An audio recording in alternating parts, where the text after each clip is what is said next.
ce geste de toi viendra mon secours.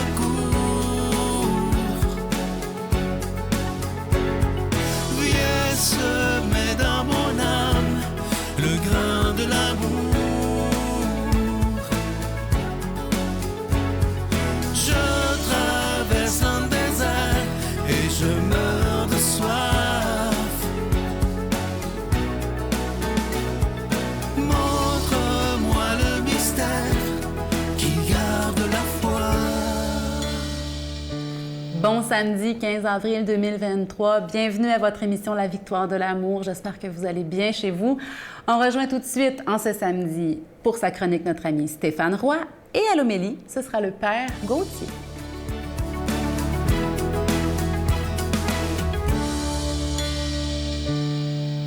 Bonjour à toi, bon samedi. Bienvenue à cette chronique sur les chemins du cœur. Et j'espère sur les chemins de ton cœur. Hein? On peut cheminer sur le chemin de bien des cœurs, sur bien des chemins, et entre autres le chemin de bien des cœurs. Il y en a qui sont bien plus intéressés au cœur des autres qu'à leur propre cœur. Et ça, c'est les pharisiens. Hein? Non. Le chemin spirituel, c'est de s'occuper de son cœur à soi. Mon petit cœur. Hein? Et on est toujours avec Guy Corneau, et la semaine passée, j'évoquais avec toi une idée qui revient très souvent d'ailleurs hein, dans la psychologie, dans les livres de Guy Corneau, c'est se perdre. Se perdre,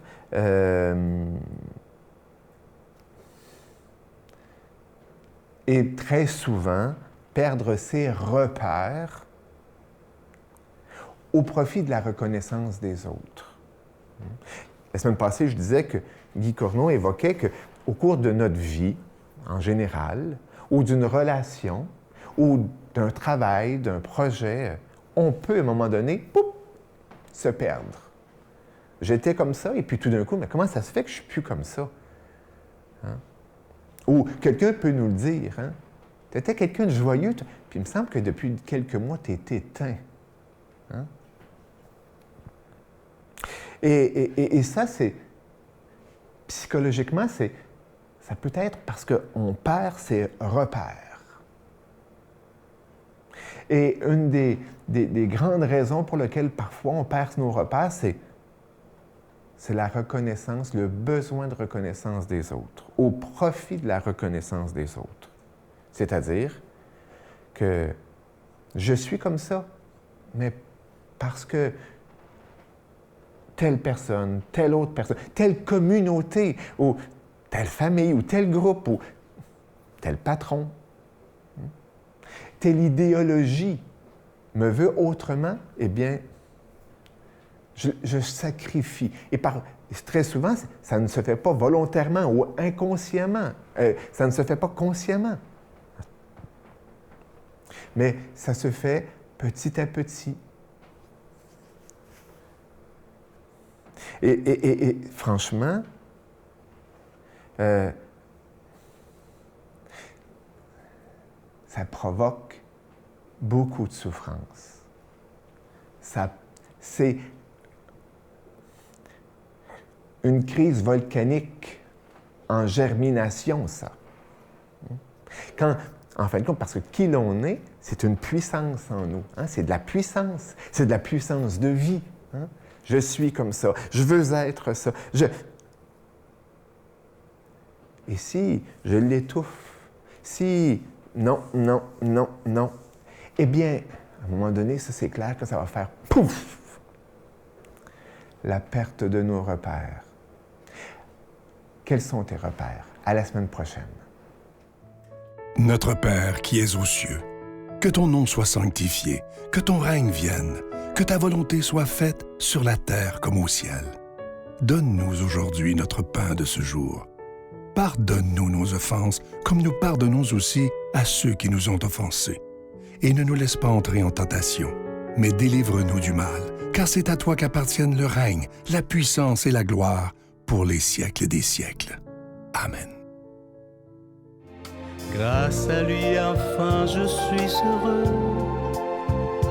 Il a toute ma confiance et tout va mieux. Je veux crier, mon Dieu, tu es grand, tu es beau, Dieu vivant, Dieu très haut, tu es le Dieu d'amour. J'ai rencontré un ange, j'ai rencontré un ange. Encore une fois, je vous parle de ce magnifique cadeau du mois. Je suis tellement content. Ça fait longtemps que vous le demandiez. Ça a été un peu long parce qu'on voulait que ça soit bien fait et ça a été fait sur mesure pour la victoire de l'amour. Il s'agit d'un pendentif. Ça inclut la chaîne en acier inoxydable. Alors, d'un côté, vous avez Saint Frère André, priez pour nous. Et de l'autre côté du pendentif, Saint Joseph, protégez-nous. C'est un magnifique cadeau du mois. Je vous rappelle qu'il est déjà béni. Ça se donne bien en cadeau, mais ça se donne bien à soi-même aussi. Alors, c'est avec un don de 25 et si vous en voulez deux, avec un don de 40 je vous donne l'adresse, la Victoire de l'amour, case postale 120, succursale Boucherville à Boucherville, le J4B 5E6. Je vous la redonne, la Victoire de l'amour, case postale 120, succursale Boucherville à Boucherville, le J4B 5E6. Également par téléphone, par carte de crédit du lundi au vendredi, de 8h30 à 16h30 dans le 514-523-4433, 523-4433 ou sans frais le 1-888-811-9291, 1-888-811-9291 et aussi sur notre site Internet. Vous savez que c'est une façon très rapide, sécuritaire et efficace de faire votre don, le www.lavictoiredelamour.org. Alors, je vous rappelle ce magnifique cadeau du mois qui a été fait expressément pour la Victoire de l'amour, ce magnifique pendentif du frère André. Alors, d'un côté, vous avez Saint Frère André, priez pour nous, et de l'autre côté du pendentif, qui est en acier inoxydable, Saint Joseph, protégez-nous. Alors évidemment, ça vient avec la chaîne qui est aussi en acier inoxydable. Merci de tout cœur de votre don en cette période de Pâques. Je vous souhaite une très, très belle journée.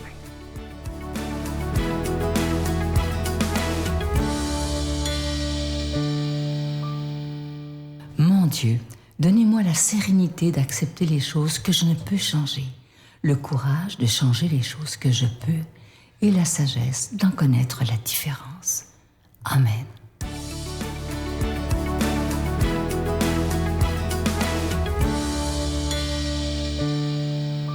Bonjour, chers frères et sœurs. Bienvenue aujourd'hui à la méditation de ce jour. L'évangile qui nous est proposé est l'évangile selon saint Marc, chapitre 16, versets 9 à 15. Après que Jésus eut passé de la mort à la vie, tôt le dimanche matin, il se montra tout d'abord à Marie Magdeleine, de laquelle il avait chassé 7 esprits mauvais. Elle alla le raconter à ceux qui avaient été avec lui. Ils étaient tristes et pleuraient. Mais quand ils entendirent qu'elle disait « Jésus est vivant, je l'ai vu », ils ne la crurent pas. Ensuite, Jésus se montra d'une manière différente à 2 disciples qui étaient en chemin pour aller à la campagne. Ils revinrent et le racontèrent aux apôtres qui ne les crurent pas non plus. Enfin, Jésus se montra aux 11 disciples pendant qu'ils mangeaient. Il leur reprocha de manquer de foi et de s'être obstinés à ne pas croire ceux qu'il avait vus vivants. Puis il leur dit « Allez dans le monde entier, annoncez la bonne nouvelle à tous les êtres humains. » Frères et sœurs, c'est magnifique cet évangile parce qu'on voit là l'apôtre de la résurrection, Marie-Madeleine en fait, qui vient annoncer qu'elle a vu le Christ ressuscité. Et on voit comment les apôtres, en fait, refusent d'y entrer dans la joie de l'évangile. Et le texte de l'évangile est magnifique. Il nous dit « Ils étaient tristes et pleuraient. » Tiens, ils ont refusé d'entrer dans la joie de la résurrection pour continuer à vivre dans la tristesse, pour continuer à s'apitoyer, pour continuer peut-être aussi à se culpabiliser parce que, mettons-nous à la place des apôtres, ils ont laissé tomber leur maître, ils l'ont renié, ils ont même fui. Seul l'apôtre Saint Jean est au pied de la croix. Et en fait, on voit ici qu'à cette lumière-là, il y a comme 2 objections par rapport à cela, qui empêchent les apôtres d'entrer dans la joie de la résurrection. Première objection, celle qui vient l'annoncer. Vous voyez, saint Marc, il est clair, Jésus avait chassé 7 esprits mauvais de Marie-Madeleine. Et donc, comment toi, qui n'es pas d'abord aussi comme nous, qui n'a pas toutes ces vertus, pourquoi le Christ va t'apparaître d'abord à toi? Pourquoi pas à nous? On voit un peu ce côté-là, parfois, comme chrétien. Pourquoi Dieu il va faire les merveilles chez l'autre? Pourquoi c'est toujours l'autre? Pourquoi c'est pas moi, en fait? Pourquoi c'est pas à moi que Dieu se révèle? On peut aussi le prendre de cette manière, hein, comme prêtres, comme ceux qui ont l'autorité dans l'Église, ceux qui sont censés accompagner les autres en disant « Mais pourquoi Dieu il va révéler à celui-là tant de merveilles, pas à moi ?»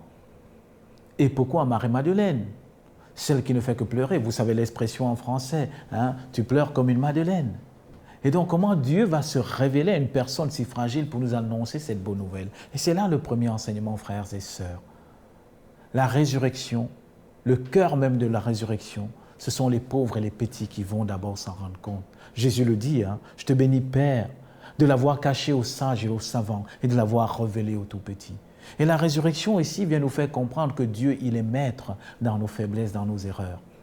Il est aussi maître de la vie. Le deuxième enseignement, maintenant, c'est par rapport à ceux qui croient.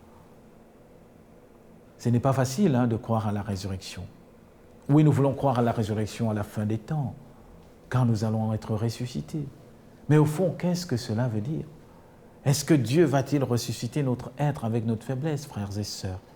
Mais la résurrection, c'est le signe visible, dès à présent, que le royaume des cieux est en nous, que Dieu est à l'œuvre.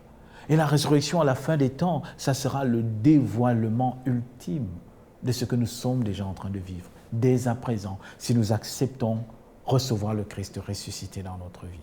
Bien sûr, ça va changer beaucoup de choses. Et c'est parfois cela que nous avons peur.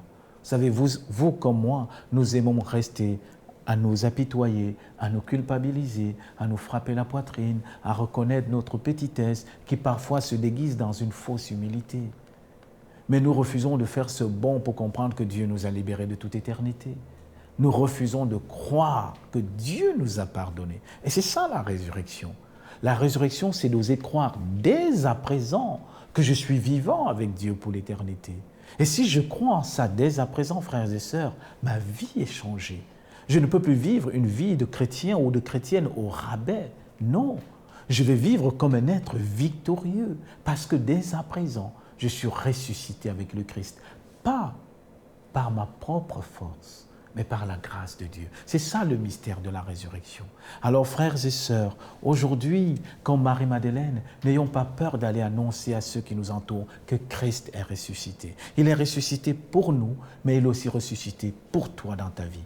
N'ayons pas peur d'aller dans nos paroisses témoigner de cette joie de la résurrection. Dire qu'à partir d'aujourd'hui, l'amour est victorieux, le pardon est victorieux, et que le Seigneur ressuscité vous bénisse, vous protège et vous garde, le Père, le Fils et le Saint-Esprit. Amen. Je vous salue Marie, pleine de grâce. Le Seigneur est avec vous. Vous êtes bénie entre toutes les femmes, et Jésus, le fruit de vos entrailles, est béni. Sainte Marie, Mère de Dieu, priez pour nous pécheurs, maintenant et à l'heure de notre mort. Amen.